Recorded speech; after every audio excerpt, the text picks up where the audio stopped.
For more than a century in Des Moines' Glendale Cemetery, the remains of 15 Union Civil War veterans rested in unmarked graves. Unmarked until today. KCCI's Kayla James shares the efforts to make sure these soldiers would never be forgotten.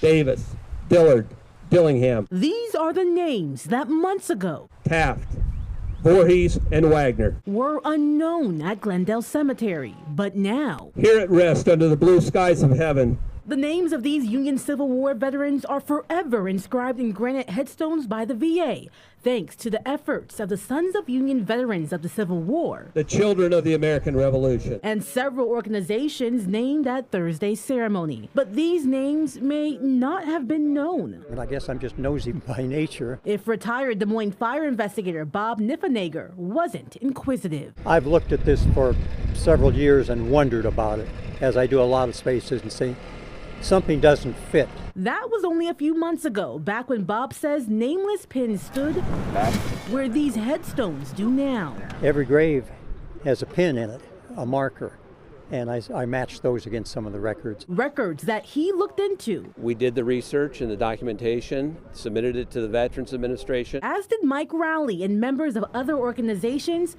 all who were present Thursday.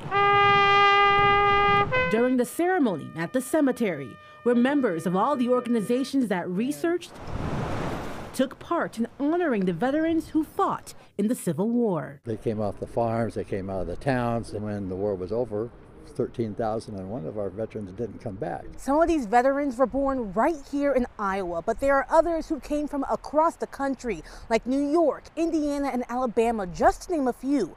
But at the end of the war, they chose to call Iowa home, creating lives here. Don A. Benedict, born in New York. A couple of early census records show him as a sign writer and a painter. Every one of these Union Civil War veterans lived a life filled with stories that can now be shared a bit easier. They served admirably. They served when they were called. Because their names are known. In Des Moines, Kayla James, KCCI 8 News, Iowa's news leader.